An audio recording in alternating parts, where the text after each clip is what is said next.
ప్రియమైన దేవుని బిడ్డలారా, బాగున్నారా? మీరందరూ క్షేమంగా ఉండాలని మేము ప్రతిదినము మీ నిమిత్తం ప్రార్థన చేస్తూ ఉన్నాం. లాక్డౌను మనకు దినదినము పొడిగించుకుంటూ పోతూ ఉన్నట్లుగా కనబడతా ఉంది. ఇలాంటి పరిస్థితుల్లో మనము ప్రభువైన యేసుక్రీస్తు వారి యొక్క పాదముల చెంత ఎంతో నేర్చుకొని మార్చుకోవాల్సిన అవసరం ఉంది. అందులో భాగంగా మీరందరూ ఇళ్ల దగ్గర ఖాళీగా ఉన్నారని ఈ ప్రోగ్రామ్స్ని మీకోసం చేస్తూ ఉన్నాం. మనము ఈ ప్రోగ్రాంలో మొదటిగా ప్రార్థన చేసుకుని దేవుని యొక్క వాక్యాన్ని మనం విందాం. దయగలిగిన స్వామి, ప్రేమ కలిగిన నాయన, మీ కరుణ కలిగిన కృప కలిగిన పద్మ పాదాల దగ్గరకు మేము మమ్మల్ని తెచ్చుకుంటూ ఉన్నాం. మీరు మాకు చాలిన దేవుడుగా, కృప కలిగిన దేవుడుగా, నెమ్మదిని, దయను, దాక్షిణ్యాన్ని పంచే దేవుడిగా కొన్ని దినాలుగా మేము చూస్తూ ఉన్నాం. మమ్మల్ని క్రమశిక్షణలోకి తీసుకురావటానికి మీరు శిక్షిస్తూ ఉంటారని, అది మేము గ్రహించి మా జీవితంలో నేర్చుకోవలసిన పాఠాలు నేర్చుకుని మీకు ఆమోదయోగ్యమైన జీవితాన్ని జీవించడానికి కృప చూపండి.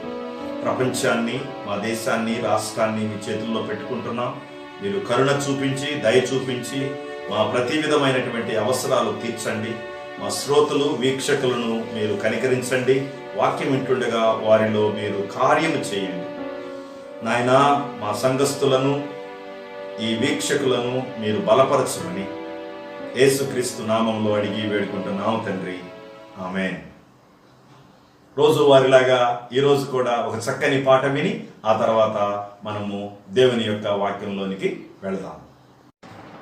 నాదంటూ లోకానా ఏది లేదయ్యా, ఒకవేళ ఉందంటే నీవిచ్చినదే ప్రభువా.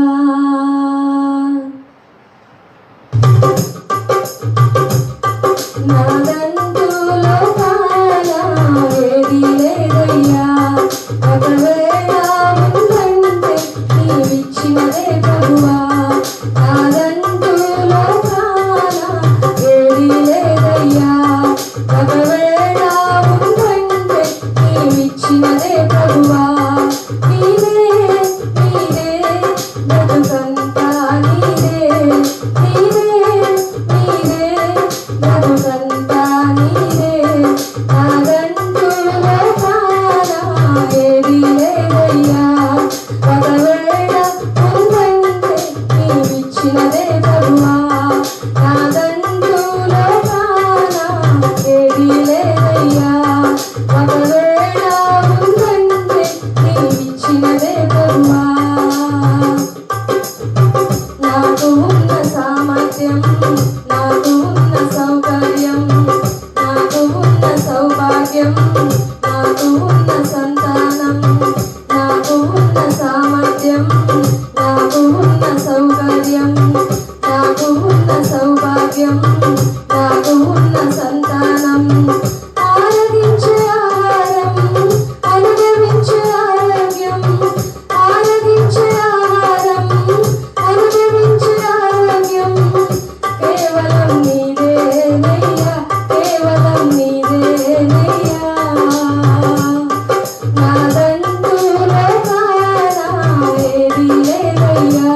మీరు విని ఎంతో సంతోషిస్తూ మాకు మీరు తెలియజేస్తున్నటువంటి విషయాలను బట్టి మేము మీకు వందనాలు చెప్తూ ఉన్నాం.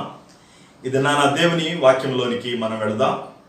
మన లాక్డౌన్ ప్రారంభించినటువంటి మొదటి దినాల్లో గవర్నమెంట్ చెప్పిన మాట ఏంటంటే ఏప్రిల్ 14 కల్లా లాక్డౌన్ని తీసేయొచ్చు అని అన్నారు. ఏప్రిల్ 14 తర్వాత గవర్నమెంట్ వారు మరలా మే 3 వరకు దీన్ని పొడిగించడం జరిగింది. ఈ విధంగా చూసుకుంటూ వెళుతూ ఉంటే చాలామంది జ్ఞానం కలిగిన వారు ఎక్స్పర్ట్స్ చెప్తున్న మాట ఏంటంటే ఈ లాక్డౌన్ అనేటటువంటిది ఇంకా మరి కొన్ని దినాలు పెంచవచ్చు, లేదా సడలింపులతో కూడినటువంటి గృహ నిర్బంధంలో అనేక దినాలు మనము ఉండవలసి వస్తుందని చాలామంది చెప్తూ ఉన్నారు. ఏది ఎంతవరకు వాస్తవమో మనకు తెలియదు, కానీ మెల్లగా చాప కింద నీరులాగా భారతదేశంలో ఈ కరోనా వ్యాధి వ్యాప్తి చెందటం మనం చూస్తూ ఉన్నాం. సరిగ్గా కొన్ని రోజుల క్రితం ఆంధ్ర రాష్ట్రంలో మొత్తం కలిపి 24 కేసులుంటే ఈరోజు ఇప్పటి వరకు 800 పైబడినే కేసులు పెరిగాయి. మరణాల సంఖ్య పెరుగుతూ ఉంది. అమెరికా దేశం గురించి అయితే ఇక చెప్పనవసరం లేదు. వేల మంది అక్కడ మరణిస్తూ ఉన్నారు. మన దేశంలో కూడా సంఖ్య పెరుగుతూ ఉంది. అయితే నేను ఈ విషయాల గురించి ఆలోచన చేస్తూ ఉన్నప్పుడు మనమేదో ఒక నెలను ఒక 15 రోజులు 20 రోజులు అన్నట్టుగా మనము ఆలోచన చేశాం. కానీ మన జీవితంలో ఈ దినాలు ఎన్ని రోజులు ఉంటాయో మనకు తెలియదు. కానీ ఇలాంటి పరిస్థితుల్లో చాలామంది వెలుబుచ్చుతున్నటువంటి భావన ఏంటంటే భవిష్యత్ ఏమవుతుంది, రాబోయేటటువంటి రోజుల్లో ఆహారం ఏం చేయాలి, రాబోయే రోజుల్లో పని ఎలా, ఉద్యోగాలు ఎలా, విద్య ఎలా, ఉపాధి ఎలా, సంఘం కూడుకోవటం ఎలా, ఇలాంటి అనేక ప్రశ్నలు అనేక మందిలో మొదలవుతా ఉంది. మీరు గమనించారో లేదో కానీ మొదటి 15-20 రోజుల మధ్యలో జనాలు భయపడ్డారు కరోనాకి. ఇప్పుడు జనాల మధ్య భయం తగ్గిపోయినట్టుగా నాకు అనిపిస్తూ ఉంది. దేవుడు మన మధ్యలోనికి లేదా మనుషుల మధ్యలోనికి ఈ కరువులను లేకపోతే కాటకాలను రోగాలను ఎందుకు తీసుకొస్తాడు అని మనం గనక ఆలోచన చేస్తే దేవుని గ్రంథం చెబుతున్న మాట ఏంటంటే ప్రజలు తనను వెతకాలని, తనను కనుక్కోవాలని, తన ఉద్దేశాలకు అనుసారంగా మనుషులు జీవించాలనే తాత్పర్యము బైబిల్ అంతటిలో మనకు కనబడుతుంది. దేవుడు మనుషులను చాలాసార్లు బ్రతిమలాడుతూ తన దగ్గరకు తీసుకోవటానికి ప్రయత్నం చేస్తాడు. ఇలాంటి పరిస్థితుల్లో ఈ ఈ లాక్డౌన్ కానీ ఈ గృహ నిర్బంధం కానీ మనుషులు బజార్లో తిరగకుండా, పనుపాటలు లేకుండా, ఉద్యోగాలు లేకుండా ఎంతకాలం ఉండాల్సి వస్తుందో అనే ఆలోచనలో గనక మనం వెళితే మనకు చాలా భయంతో కూడినటువంటి భవిష్యత్తే కనబడుతుంది. అయితే దేవుడు ఇలాంటి పరిస్థితుల్లో తన బిడ్డలను ఎలా పోషిస్తాడు, దేవుడు తన బిడ్డల్ని ఎలాంటి పరిస్థితుల్లో నుండి తీసుకెళ్తున్నప్పటికీ తన అసాధారణమైనటువంటి శక్తి సామర్థ్యాలతోటి తన బిడ్డలను ఎలా పోషిస్తాడో ఈరోజు మీతో నేను మాట్లాడటానికి ఇష్టపడుతూ ఉన్నాను.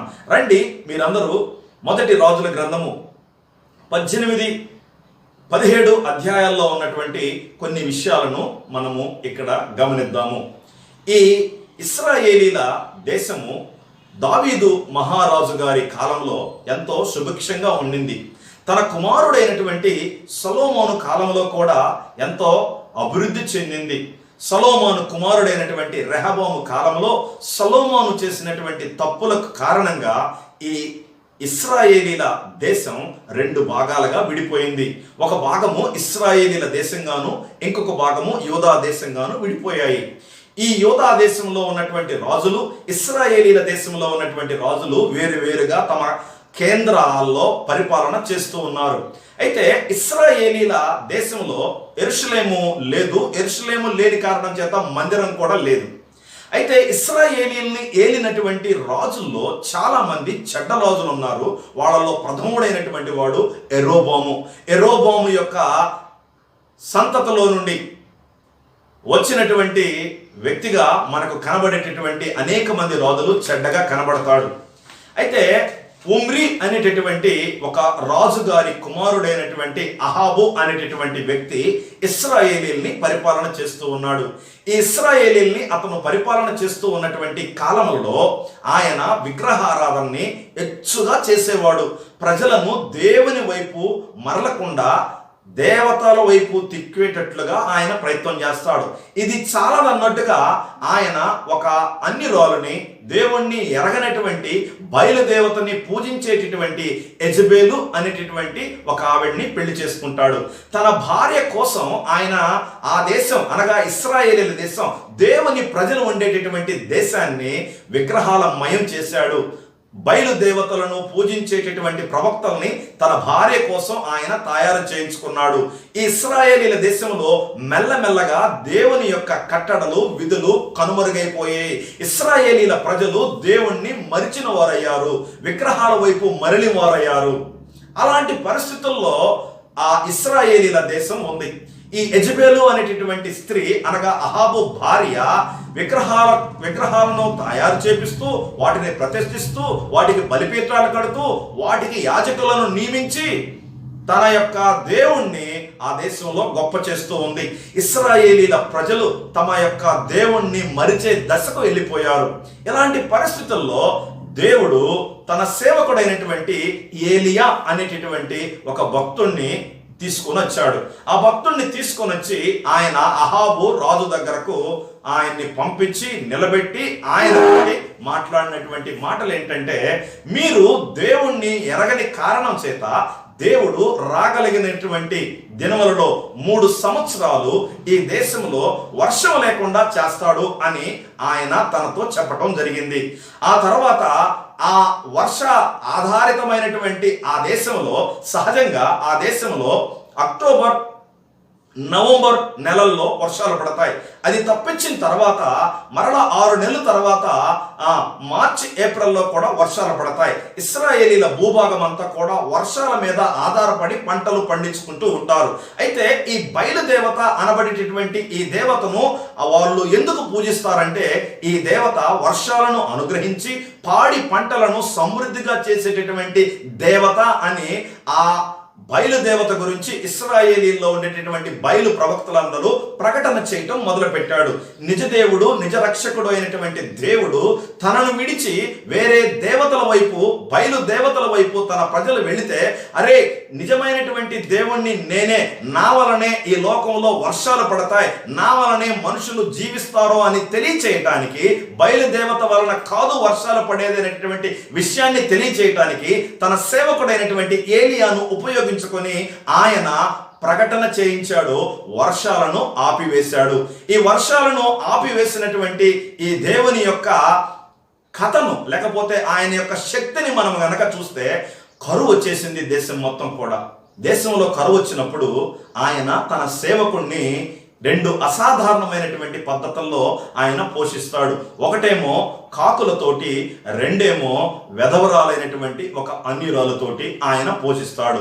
ఇది ఈరోజు మన యొక్క వర్తమానము. ఈ వర్తమానాన్ని మనము జాగ్రత్తగా ఆలకించడానికి, మనము అన్వయించుకోవటానికి, అధ్యయనం చేయటానికి నేను మిమ్మల్ని దేవుని వాక్యంలోనికి తీసుకెళ్తాను. జాగ్రత్తగా విన్నారు కదా, మీకు చెప్పవలసినటువంటి స్టోరీ అంతా చెప్పాను. ఆ విషయాలు ఇప్పుడు బైబిల్లో ఎక్కడెక్కడ ఉన్నాయో మనము అర్థం చేసుకోవటానికి మిమ్మల్ని నేను బైబిల్ గ్రంథంలోనికి తీసుకెళ్తాను. ఏలియా అనేటటువంటి ప్రవక్త, లేకపోతే దేవుని సేవకుడు, మరి ఇశ్రాయేలీల ప్రజల దగ్గరికి వెళ్ళి వాళ్ళతో ఇలా మాట్లాడతాడు. ఏమని మాట్లాడతాడో మనం చూద్దాం. మొదటి రాజుల గ్రంథము 18వ అధ్యాయము 21వ వచనంలో ఈ విధంగా రాయబడి ఉన్నది. ఇశ్రాయేలీల ప్రజలతోటి ఆయన మాట్లాడుతున్నటువంటి మాట ఏమంటున్నాడు? 18వ అధ్యాయము 21. ఏలియా జనులందరినీ దగ్గరకు వచ్చి, ఎన్నాళ్ళు మట్టుకు మీరు 2 తలంపుల మధ్య తడబడుదురు? యెహోవా దేవుడైతే ఆయనను అనుసరించుడి, బయలు దేవుడైతే వాణ్ణి అనుసరించుడని ప్రకటన చేయగా, జనులు అతనికి ప్రత్యుత్తరముగా ఒక్క మాటైనను పలుకకపోయిరి. ఒక్క మాటైనను పలుకకపోయిరి. ఈ సేవకుడు, ఈ ప్రవక్త వాళ్ళ దగ్గరికి వెళ్ళి, అరే ఎన్నాళ్ళు మీరు నిజమైన దేవుణ్ణి విడిచిపెట్టి కృత్రిమమైన మన చేతులతో తయారు చేయబడినటువంటి బయలుదేవతకు మీరు మొక్కుతారు అని వాళ్ళను హెచ్చరిస్తే వాళ్ళల్లో ఉలుకు లేదు, పలుకు లేదు. దేవుడు ఎందుకు కరువులను తీసుకొస్తాడు? బైబిల్ గ్రంథము వాటి గురించి మనకు ఏమని తెలియచేస్తూ ఉంది.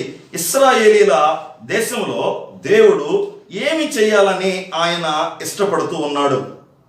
దేవుడు ఎందుకు ఇశ్రాయేలీల దేశంలో కరువును తీసుకొచ్చాడంటే ఆయన చెప్పాడు, నేనిచ్చే దేశంలో మీరు నా కట్టడలను గనక మరిచిపోతే, నా మాటలు గనక మీరు లెక్క పెట్టకపోతే మీ భూమి మీద వర్షం పడకుండా నేను చేస్తాను, మీకు పంటలు పండకుండా నేను చేస్తాను, మీరు ఆక్రందన చేసేటట్లుగా నేను చేస్తానని దేవుడు చాలా రోజుల క్రితమే ఇశ్రాయేలీల ప్రజలకి చెప్పాడు.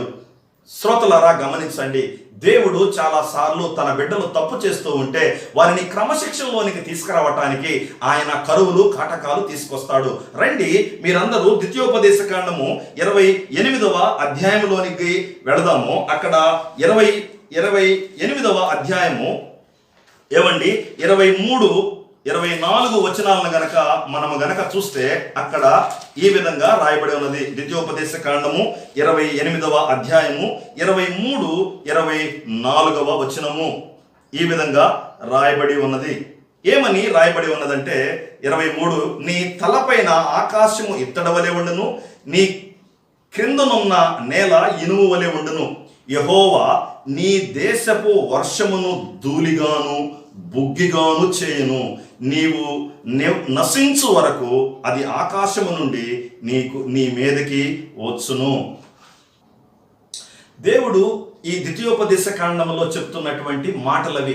మీకు ఇంకా బాగా అర్థం కావాలనుకుంటే ఈ ద్వితీయోపదేశ కాండము 28వ అధ్యాయము 15 నుండి మీరు చదివితే, నేను ఆజ్ఞాపించినటువంటి కట్టడలను నీవు గనక వినకపోతే, అనుసరించకపోతే నీ మీదకి తెగుళ్ళు తీసుకొస్తాను, నీ మీదకి కరువులు తీసుకొస్తాను, నీ మీదకి నేను రకరకాల పద్ధతుల్లో నేను ఇబ్బంది పెట్టేటట్టుగా చేస్తానని ఆయన వాక్యం సెలవిస్తూ ఉంది.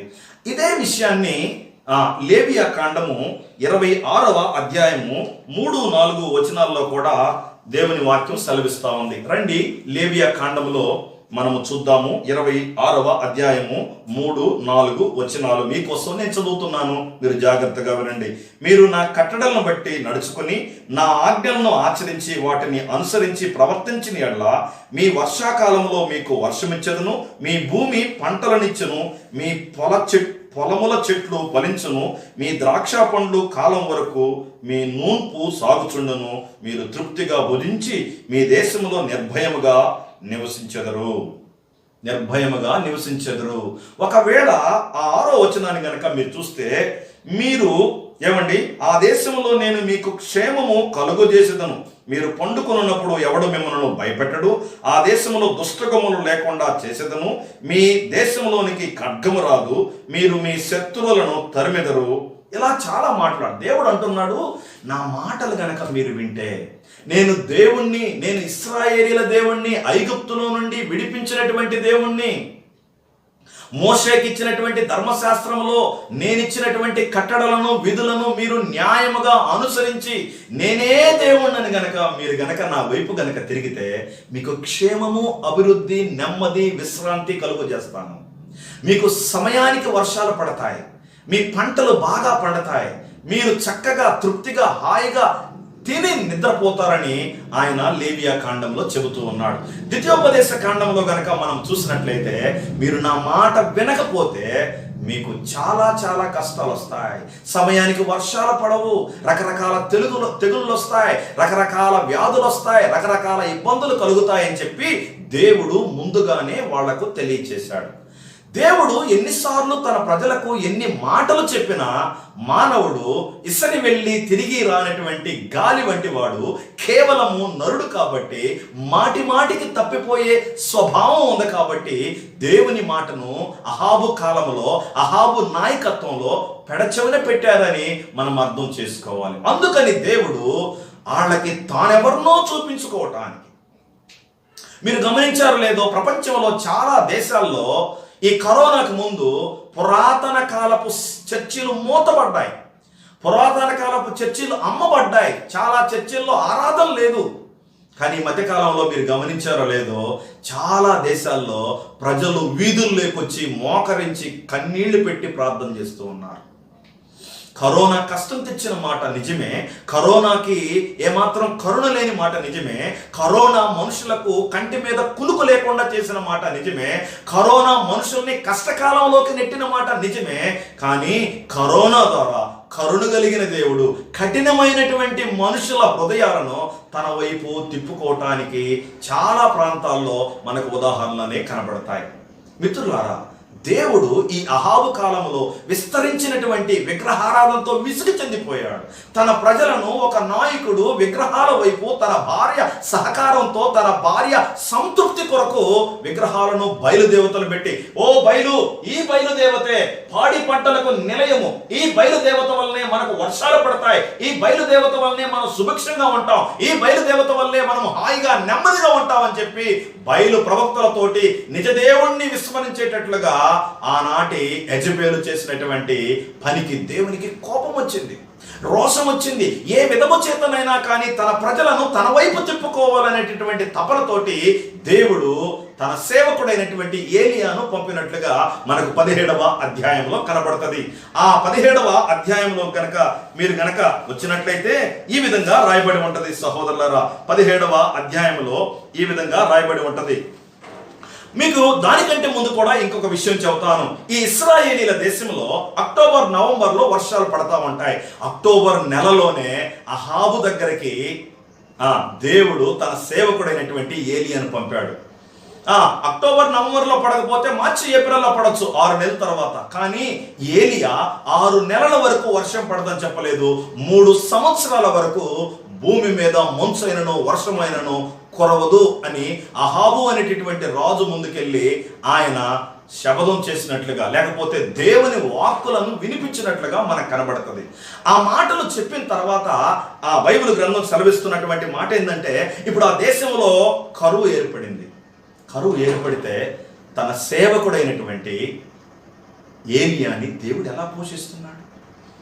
సహోదరులారా, చాలా మంది సేవకులకు సంఘాలు నడవట్లేదు, కానుకలు రావట్లేదు. వాళ్ళ కుటుంబాలు ఎలా పోషించబడతాయి? వారిని ఎవరు ఆదుకుంటారు? వారిని ఎవరు సంరక్షిస్తారు? వారి క్షేమాన్ని ఎవరు ఆలోచన చేస్తారు? చాలామంది మనకే గడవటం చాలా కష్టంగా ఉంటే వాళ్ళ గురించి మనం ఎక్కడ ఆలోచన చేస్తాం అన్నటువంటి విధానంలో ఉంటే ఉండొచ్చేమో. కానీ నీవు నేను మరిచిన కరువు కాలంలో, కష్టాలలో, కరోనా కాలంలో దేవుడు తన సేవకులనే కాదు తన బిడ్డల్ని కూడా పోషించటానికి సామర్థ్యం కలిగిన వాడని దేవుని వాక్యం చెబుతా ఉంది. మిత్రులారా, ఈ 17వ అధ్యాయం, 1 రాజుల గ్రంథము 17వ అధ్యాయంలో మీరు గమనించినట్లయితే దేవుడు తన సేవకుడితో చెబుతూ ఉన్నాడు. 2వ వచనం 17:2, పిమ్మట యెహోవా వాక్కు అతనికి ప్రత్యక్షమై, నీవు ఇచ్చట నుండి తూర్పు వైపునకు పోయి యోర్దానుకు ఎదురుగా ఉన్న కేరేతు వాగు దగ్గర దాగి ఉండుము. కేరేతు వాగు దగ్గర దాగి ఉండుము. ఎందుకు దాగి ఉండాలి? ఈ ఎలిజబెత్, అహాబు దేవుని సేవకుల్ని చంపేటటువంటి తాత్పర్యం కలిగినటువంటి వ్యక్తులు. ఏలియాను కూడా చంపటానికి అవకాశాలు ఉన్నాయి. అందుకని దేవుడు తన సేవకుడైనటువంటి ఏలియాను కరువు కాలంలో ఆహారంతో పోషించటమే కాదు, ప్రాణాలను కూడా రక్షించటానికి కెరేతు వాగు దగ్గరకు తన సేవకుడిని వెళ్ళమని చెప్పాడు. కెరేతు వాగు దగ్గరకు తన సేవకుడు వెళ్ళిన తర్వాత ఆయన చెప్పిన మాట ఏంటంటే విచిత్రంగా ఉంటది. ఇవి మనం ఆలోచన చేయటానికి కూడా చాలా విచిత్రమైనటువంటి మాటలు. ఆ మాటల్లో ఉన్నటువంటి సారాంశాన్ని నేను మీ దృష్టికి తీసుకొస్తున్నాను.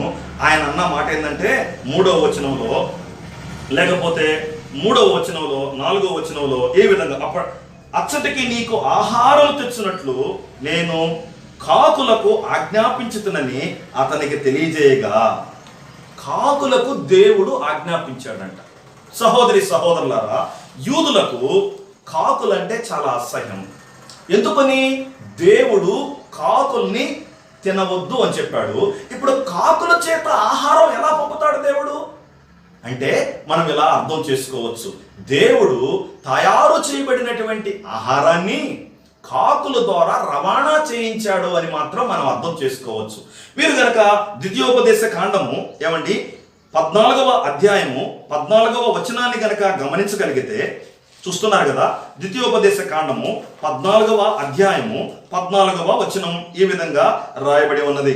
వాళ్ళతో చెబుతూ ఉన్నాడు, పవిత్రమైన 11, 12, 13, 14, 20 వరకు తెలుగు బైబిల్లో ఉంటుంది. నేను చదువుతున్నాను 11 నుండి, మీరు చూడండి. పవిత్రమైన ప్రతి పక్షిని మీరు తినవచ్చును, మీరు తినరానిది ఏమనగా పక్షిరాజు, పెద్ద బోరవ, కౌరంచు పక్షి, పిల్లగద్ద, గద్ద, తెల్లగద్ద, ప్రతి విధమైన కాకి. ప్రతి విధమైనటువంటి కాకిని మీరు తినొద్దని యూదులకు అనగా ఇశ్రాయేలీలకు వాళ్ళ దేవుడు చెప్పినటువంటి మాట. మరి తాను తినవద్దు అని చెప్పినటువంటి ఆ కాకి ద్వారానే దేవుడు ఆహారం ఎందుకు పంపుతున్నట్లు జాగ్రత్తగా మనము ఆలోచన చేద్దాం. లేవియా కాండములో కూడా ఇదే మాటలు మనకు కనపడతాయి. లేవియా కాండము 11వ అధ్యాయము 13, 14, 15 వచనంలో కూడా దేవుడు వారితో మాట్లాడుతున్నటువంటి మాటలను మీ దృష్టికి నేను తీసుకొస్తాను. లేవియా కాండము 11వ అధ్యాయము 13వ వచనం నుండి 15వ వచనం వరకు నేను చదువుతాను మీకోసం, జాగ్రత్తగా ఉండండి. పక్షులలో వీటిని హేయములుగా ఎంచుకొనవలను, వీటిని తినవద్దు. ఇవి హేయములు: పక్షిరాజు, పెద్ద బోరవ, కౌరు పంచి, గద్ద, తెల్లగద్ద, ప్రతి విధమైన గ్రద్ద, ప్రతి విధమైన కాకి. ఇంకా చాలా ఉన్నాయి. కాకిని వాళ్ళు తినకూడదని దేవుడు చెప్పాడు. మరి తినకూడదని చెప్పినటువంటి కాకి ద్వారా దేవుడు ఆహారాన్ని ఎలా తీసుకొస్తాడు?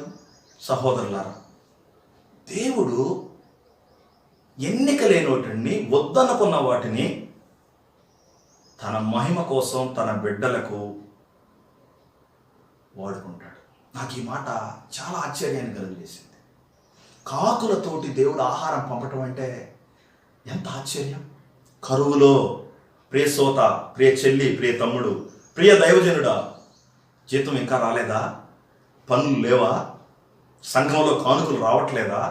సంఘం రెగ్యులర్గా జరగట్లేదా? అయితే దేవుని యొక్క వాక్యం సెలవిస్తున్నటువంటి మాట ఏంటంటే, నేను అసాధారణముగా మిమ్మల్ని పోషించేవాడిని.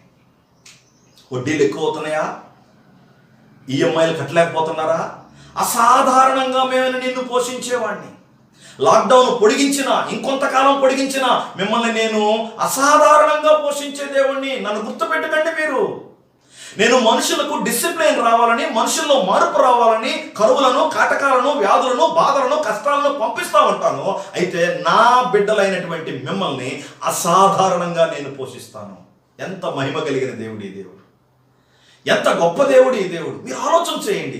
కాకులు నిత్యమైనవి, ఎక్కడన్నా దొరికితే లాక్కుని పోయేవి. అలాంటి వాటి ద్వారా ఆహారం పంపుతున్నాడు అంటే అర్థం ఏంటంటే, దేవుడు దేనినైనా తన సేవకులను, తన బిడ్డలను పోషించడానికి వాడుకుంటాడు. దేవుని వాక్యం సెలవిస్తున్నటువంటి మాట కీర్తనల గ్రంథము, ఏమండి, కీర్తనల గ్రంథము 147వ అధ్యాయము, ఏమండి, కీర్తనల గ్రంథము 147వ అధ్యాయము 9వ వచనంలో ఈ విధంగా రాయబడి ఉన్నది. చూస్తున్నారా? మీరు బైబిల్ చూడాలని నేను ఎంతో కోరుకుంటూ ఉన్నాను. 147వ అధ్యాయము 9వ వచనం. పశువులకును అరచుచుండు పిల్ల కాకులకును ఆయనే ఆహారం ఇచ్చేవాడు. ఆయన పశువులకి, అరిచే కాకి పిల్లలకు ఆహారం ఇచ్చేవాడు. ఆ ఆహారం దేవుని దగ్గర పొందేటటువంటి ఆ కాకి పిల్లలు తన సేవకుడుకు ఆహారాన్ని తీసుకొస్తున్నాయి. భయపడకండి. నేను కూడా ఈ నెల చాలా భయపడ్డాను. ఏమైపోతామో. దేవుడు అసాధారణంగా తన సేవకులను, తన బిడ్డలను పోషిస్తాడు. ఒక రకంగా చెప్పాలంటే దేవుని యొక్క ఆ మహత్యమైనటువంటి కార్యాలు కష్టాల్లోనే మనం చూడగలుగుతాం. దేవుని యొక్క మహత్యమైనటువంటి ఆ కార్యాలను మనము కష్టంలోనే మనము చూడగలుగుతాం. అరుచు కాకు పిల్లలకు ఆయన ఆహారం అనుగ్రహించువాడు. అదే విషయాన్ని లూకా సువార్త 12వ అధ్యాయము 24వ వచనంలో ఆయన మన కోసం రాశాడు. లూకా సువార్త 12:24. కాకుల సంగతి విచారించి చూడుడి, అవి విత్తవు, కోయవు, వాటికి గరిసెలేదు, కొట్టు లేదు, ఆయనను దేవుడు వాటిని పోషించుచున్నాడు. మీరు పక్షుల కంటే ఎంతో శ్రేష్ఠులు. మీరు పక్షుల కంటే ఎంతో శ్రేష్ఠులు. సహోదరులారా, ఎందుకు ఈ వాక్యం చెప్పాల్సి వస్తుందంటే, గత కొన్ని దినాలుగా మనం పాపం గురించి, రక్షణ గురించి, తీర్పు గురించి, దేవుని పద్ధతుల గురించి, దేవుని కట్టడల గురించి మాట్లాడుకున్నాం. కానీ మనలో చాలా మంది కృంగిపోయాం. దేవుడు నీతో మాట్లాడుతా ఉన్నాడు. అరుచు కాకు పిల్లలకు ఆహారం ఇచ్చేటటువంటి దేవుణ్ణి, పంట పండించకుండా, విత్తనాలు వేయకుండా, నీళ్లు కట్టకుండా, కోత కోయకుండా, కొప్ప నూర్చకుండా, గోతాల్లో కూర్చుకోకుండా ఉండేటటువంటి ఆ పక్షుల్ని పోషిస్తున్న దేవుణ్ణి మిమ్మల్ని నేను పోషించనా, మీరు పక్షుల కంటే ఎంతో శ్రేష్టమైన వారని దేవుడు చెబుతూ ఉన్నాడు. భయపడద్దు. దేవుడు కెరేతు వాగు దగ్గర తన సేవకుడైనటువంటి ఏలియాను కాకులతోటి ఉదయము సాయంకాలము మాంసము రొట్టె ముక్కలతోటి ఆయన పోషించాడు. ఆ వాగులో ఉన్న నీళ్లను ఆయనకు దాహంగా ఇచ్చాడు. ఎందుకు అక్కడ తీసుకెళ్లాడు అనేటువంటి విషయాన్ని కనుక మనం ఆలోచన చేస్తే, అహాబు, ఎలిజబెత్ ఏలియాను చంపాలనుకుంటున్నారు. దేవుడు ఆహారం ఇచ్చేవాడు, ఆశ్రయం ఇచ్చేవాడు, సంరక్షించేవాడు అనేటటువంటి విషయాన్ని మనం అర్థం చేసుకోవాలి. కరువులో ఆహారంతో పాటు సంరక్షణ కూడా ఇచ్చేవాడు, సహాయం చేసేవాడు. కొంతకాలం తర్వాత ఆ వాగు ఎండిపోయిందని దేవుని వాక్యం సెలవిస్తూ ఉంది. వాగు ఎండిపోయిన తర్వాత తన సేవకుడిని ఎక్కడికి వెళ్ళమంటున్నాడు? ఒక గొప్ప ధనవంతుని యొక్క ఇంటికి వెళ్ళమంటే అమ్మయ్య అని చెప్పి మనం అనుకోవచ్చు. కానీ దేవుడు ఈ 17వ అధ్యాయంలో 8 నుండి 16 వచనాల వరకు మనము గమనించినట్లయితే, ఆయన ఒక అన్యురాలైనటువంటి పేదరాలైనటువంటి భర్త లేనటువంటి ఒక స్త్రీ దగ్గరకు ఆయన వెళ్ళమంటూ ఉన్నాడు. ఇక్కడ ఒక పాఠం మనం నేర్చుకోవాలి. దేవుని సేవకులు దేవుడు ఎండిపోయే చేసేదాకా మనము అక్కడనే ఉండాలి.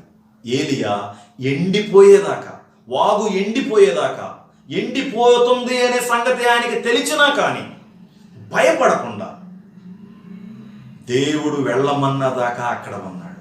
అది దేవుని సేవకులమైనటువంటి మనకు కావలసినటువంటి ఒక డిసిప్లైన్. దేవుడు మనల్ని పోషిస్తాడు, పరిస్థితులు చూసి భయపడకూడదు. ఏలియా పరిస్థితులను చూసి భయపడలేదు. తన కళ్ళ ముందు రోజు తాగేటటువంటి ఆ కెరేతు వాగు ఎండిపోతూ ఉంది, దినదినము ఎండిపోతూ ఉంది, దినదినము నీళ్లు అడుగంటిపోతా ఉన్నాయి. కానీ దేవుడు చెప్పిందాక ఆ స్థలాన్ని ఖాళీ చేయలేదు. నేను కూడా ఒకవేళ ఈ కరువు కాలంలో నువ్వు సేవ చేస్తున్న స్థలంలో నీకు అన్ని అయిపోతున్నట్టుగా కనపడవచ్చు, అన్ని ఆవిరైపోతున్నట్టుగా కనపడవచ్చు. దేవుడు మాట్లాడేదాకా కదలకుండా ఉండగలిగేటటువంటి డిసిప్లైన్లోకి మనం రావాలి. దేవుడికి తెలుసు ఆయన కాకులతో మాంసమును రొట్టె ముక్కలను పంపించే దేవుడు. దేవుడు నిన్ను నన్ను ఎలా పోషించాలో ఆయనకు తెలుసు. అయితే మనం చేయాల్సిన పని ఏంటంటే, దేవుడు వెళ్ళమన్న స్థలానికి వెళ్ళాలి, దాగి ఉండమంటే దాగి ఉండమనాలి, తినమంటే తినాలి, త్రాగమంటే త్రాగాలి. మనల్ని మనం మన దేవునికి సబ్మిట్ చేసుకోవాలి. మనం మన దేవుడికి లోపరుచుకోవాలి. ప్రియ సేవకుడా, దేవుడు నిన్ను పోషిస్తున్నాడు, బాగానే ఉంది. కరువులో పోషిస్తాడు, బాగానే ఉంది. కష్టాల్లో నిన్ను సంరక్షిస్తాడు, బాగానే ఉంది. అన్ని విషయాల్లో ఆయనకి లోబడుతున్నావా? ఆయన మాట్లాడకుండా ఏదైనా చేయటానికి త్యాగం చేస్తున్నావా? ఆయన వెళ్ళమన్నటువంటి స్థలానికి కాకుండా నీ ఇష్టమైనటువంటి స్థలానికి వెళుతున్నావా? ఇదిగో ఏలియా గారు దేవుడు మాట్లాడేదాకా కదలట్లేదు. ఎంత మంచి డిసిప్లైన్! ఈ రోజుల్లో దేవుని సేవకులు మనం చెప్పుకునే మనకు, విశ్వాసులు మనం చెప్పుకునే మనకు దేవుని యొక్క మాటల మీద ఎంత నమ్మకం ఉంది? భయపడ్డాడా? పేతురు గాలిని చూసి భయపడ్డాడు. ఏలియా ఎండిపోతున్న వాగును చూసి భయపడలేదు. ఇప్పుడు ఆయన్ని దేవుడు ఎక్కడికి వెళ్ళమంటున్నాడు? సారేపతు అనేటటువంటి ఊరికి వెళ్ళమంటూ ఉన్నాడు. తానున్నటువంటి స్థలము నుండి 100 మైళ్ళు వెళ్ళమంటున్నాడు. ఎక్కడికి వెళ్ళమంటున్నాడో తెలుసా? యెజబెలు వాళ్ళ నాన్నగారు ఉండేటటువంటి ప్రాంతానికి వెళ్ళమంటూ ఉన్నాడు. భయం ఉండదా? యెజబెలు వెతుకుతూ ఉంది. ఎక్కడ ఉందన్నమాట? 18వ అధ్యాయము 10వ వచనాన్ని మీరు గనక గమనించినట్లయితే, లేవండి 10వ వచనాన్ని మీరు గమనించినట్లయితే, ఏలియా కోసం అహాబు ఎక్కడెక్కడ వెతికాడో మీకు కనబడుతుంది. 10వ వచనం, నీ దేవుడైన యెహోవా జీవముతోడు నిన్ను చిక్కించుకొనవలనని నా ఏలిన వాడు దూతలను పంపని జనం ఒకటైనను లేదు, రాజ్యం ఒకటైన లేదు. అతడు ఇక్కడ లేడని, అతన్ని చూడలేదని వారు ఆయా జనుల చేత రాజ్యముల చేత ప్రమాణము చేయించిరి. జల్లెడ పట్టి వెతుకుతున్నాడు. ఏలియా కోసం. జల్లెడ పట్టి వెతుకుతున్నాడు. వెతకని జనం లేదు, ఎతకని రాజ్యం లేదు, ఎతకని ప్రాంతం లేదు. ప్రతి వాడితో ప్రమాణం చేయించుకుంటున్నాడంట, నాకు ఏలియా కనపడలేదు, నాకు ఏలియాని నేను చూడలేదు. ప్రమాణం చేయించుకుంటున్నాడు. జల్లెడ పట్టి వెతికేటటువంటి అహాబుకు దేవుడు తన సేవకుడైనటువంటి ఏలియాను అప్పగించలేదు. కెరెతు వాగు దగ్గర కాకుల చేత ఆహారం పంపి పోషిస్తా ఉన్నాడు. అది ఎండిన తర్వాత సారేపతులో ఉండేటటువంటి ప్రాంతానికి ఆయన్ని తీసుకెళ్తా ఉన్నాడు. మీరు గనక జాగ్రత్తగా మీరు 16వ అధ్యాయము 31వ వచనం గనక మీరు గనక చూడగలిగితే అక్కడ సీదోనీల కుమార్తె అయినటువంటి ప్రాంతపు కుమార్తె అయినటువంటి యెజబెలు అని ఉంటుంది. ఇప్పుడు దేవుడు ఎక్కడికి వెళ్ళమంటున్నాడంటే 17వ అధ్యాయంలో మీరు గమనించినట్లయితే ఆయన 8వ వచనంలో అతనికి ప్రత్యక్షమై ఇలాగూ సెలవు, నీవు సీదోను పట్టణ సంబంధమైన సారేపతు అను ఊరికి పోయి అచ్చట ఉండుము. సారేపతు అనేటటువంటి ఊరు సీదోను ప్రాంతంలో ఉంది. ఆ సీదోను ప్రాంతము ఎలిజబెత్తోళ్ళ నాన్న ముఖ్య పట్టణము. ఆ పట్టణానికి దగ్గరగా వెళ్ళమంటున్నాడు. ఎంత భయం వేసి ఉండాలి! తన కుమార్తెకు ఎంతో ఎంతో ఇష్టమైనటువంటి శత్రువుని దేవుడు తన తండ్రి ఏరియాలోకి వెళ్ళమంటా ఉన్నాడు. భయపడలేదు. ఎవరింటికి వెళ్ళమంటున్నాడు? వెధవరాల ఇంటికి వెళ్ళమంటున్నాడు. సహోదరులారా, వెధవరాల దగ్గర ఏముంటుందండి? భర్త పోయిన స్త్రీ దగ్గర ఏముంటుంది? ఏమీ ఉండదు. ఆవిడ దగ్గరికి వెళ్ళి ఆయన మాట్లాడిన మాటలు, కొంచెం మంచినీళ్ళు ఇమ్మని అడిగి, నాకు ఒక రొట్టె చేసి పెట్టమని అడిగి, ఆవిడతో మాట్లాడుతూ ఉన్నప్పుడు ఆవిడ చెప్పిన మాట ఏంటంటే, అయ్యా మా దగ్గర ఏమీ లేదు, కొంచెమే ఉంది. ఇప్పుడు పుల్లలు ఏరుకొని వెళ్ళి వంట చేసుకొని నేను నా బిడ్డ తిని చనిపోవాలనుకుంటున్నాం. అది నా పరిస్థితి. సహోదరులారా, వెధవరాలు, పేద వ్యక్తి, ఖాళీ కొండలు. బాగా వినండి. వెధవరాలు, పేదది, ఖాళీ కొండలు ఉన్న ఇంట్లోకి దేవుడు తీసుకెళ్ళాడు. దేవుడు ఎలా పోషిస్తాడో, దేవుడు తన ప్రజలను ఒకే విధంగా పోషించడు. కెరేతు వాగు దగ్గర పోషించినట్లుగా మరలా దేవుడు సారేపతులో పోషించట్లేదు. దేవుడు తన యొక్క పోషణని తన బిడ్డలకు మార్చుకుంటూ వెళ్తూ ఉంటాడు. ఫర్ ఎగ్జాంపుల్, నీకు అర్థమయ్యేటట్టు చెప్పాలంటే, నీకు కొంతమంది పోషక కారకులైతే వాళ్ళు బిగబడితే దేవుడు ఇంకొక ద్వారాన్ని తెరుస్తాడు. ఇశ్రాయేలీల ప్రజలు కానాను చేరిన తర్వాత మన్నాను తినటం మానేసి ఆ దేశపు కొత్త పంట తిన్నారని దేవుని వాక్యం సెలవిస్తా ఉంది. యెరూషలేములో ఉన్నటువంటి ఆదిమ సంఘస్థులు తమ యొక్క డబ్బునంతా పోగు చేసుకుని అక్కర కొలది పంచిపెట్టుకున్నట్లుగా మనకు కనబడుతుంది. ఈ మాటలన్నీ మనము ఆలోచన చేసినప్పుడు దేవుని యొక్క పోషణ అసాధారణంగా మనకు కనబడుతుంది. ఆ స్త్రీ అతనితో అన్నది, అయ్యా నా దగ్గర ఏమీ లేదు, కొంచెమే ఉంది. నేను ఎందుకు ఈ మాటలు మీతో చెబుతున్నాను తెలుసా? భయపడుతున్నారు భవిష్యత్తు గురించి, ఆహారం గురించి బాధ, డబ్బుల గురించి బాధ. దేవుడు నిన్ను విడవడు. ఎప్పుడు విడవడు తెలుసా? నీవు ఆయన కట్టడలను, ఆజ్ఞలను, విధులను గైకుంటూ, ఆయన చిత్తానుసొప్పున నడుస్తూ, ఆయన మాటల్ని ఒప్పుకుంటూ, ఆయనకు లోబడుతూ నువ్వు ఉంటే కరువులు ఎన్నొచ్చినా ఆయన అసాధారణంగా నిన్ను నన్ను పోషిస్తాడు. కాకులతోనే కాదు, వెధవరాలతో కూడా ఆయన పోషించగలడు. వెధవరాల దగ్గర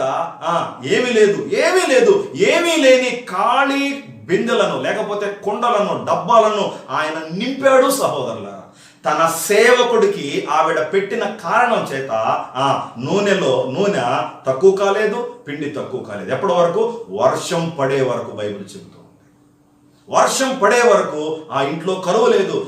దేశం మొత్తం కరువు ఉంది, ఆ ఇంట్లో కరువు లేదు. దేశం మొత్తం ఆకలితో అలమటిస్తా ఉంది, ఆ ఇంట్లో దేవుని సేవకుడు ఉన్న కారణం చేత, దేవుని సేవకుడిని ఒక ఆవిడ పోషించిన కారణం చేత, తాను, తన కుమారుడు, తన సేవకుడైనటువంటి ఒక అన్యురాలు, ఒక వెధవరాలు, ఒక పేద వ్యక్తి, ఖాళీ కొండలు కలిగిన వ్యక్తిని దేవుడు తన యొక్క బిడ్డల పోషణ కోసం వినియోగించుకున్నాడు. మిత్రుడా, దేవుడు నిన్ను విడవాడు. కరువులో భయపడుతున్నావా? చాలామంది జీతాలు ఇంకా ప్రైవేటు సెక్టార్లో పనిచేసే వాళ్ళకి యాజమాన్యం ఇవ్వలేదు, భయపడుతున్నారు. దేవుడు నీతో మాట్లాడుతున్నాడు, నేను నిన్ను పోషించేవాడిని, నువ్వు నా బిడ్డవి. ఏలియాను నేను ఎలా పోషించానో నిన్ను కూడా నేను అలా పోషించగలను. ఏలియాకు నేను ఎలా తోడుగా ఉన్నానో నీకు కూడా నేను అలా తోడుగా ఉంటాను. ఏలియాను ఎలా సంరక్షించానో నేను నిన్ను అలా సంరక్షిస్తాను. మరి కరువు ఎందుకు వచ్చిందని అంటే, దేవుని ప్రజలు దేవుని వైపు తిరగటానికి దేవుడు కరువు తీసుకొచ్చాడు. మీ అందరికీ తెలుసు ఏలియా తన జీవిత కాలంలో చేసినటువంటి ఆ సేవ. ఆ 18, 19, 17 అధ్యాయాల్లో ఆయన బయలుదేవతలందరినీ సమూల నాశనం చేసి వర్షాన్ని తిరిగి రప్పించడానికి కారకుడయ్యాడు. ప్రియమిత్రమా, నువ్వు దేవుని బిడ్డవైతే, దేవుని మాట వినేవాడువైతే నీకు కరువులో కూడా క్షేమము, భద్రత, సమృద్ధి కలుగు చేయటానికి దేవుడు ధనవంతులను వాడుకోడు, ఎక్కడెక్కడో వాడుకోడు. నీ ఎక్స్పెక్టేషన్, నా ఎక్స్పెక్టేషను ఎన్నటికీ నిజం కానటువంటి విధానంలో దేవుడు మనల్ని వాడుకుంటాడు.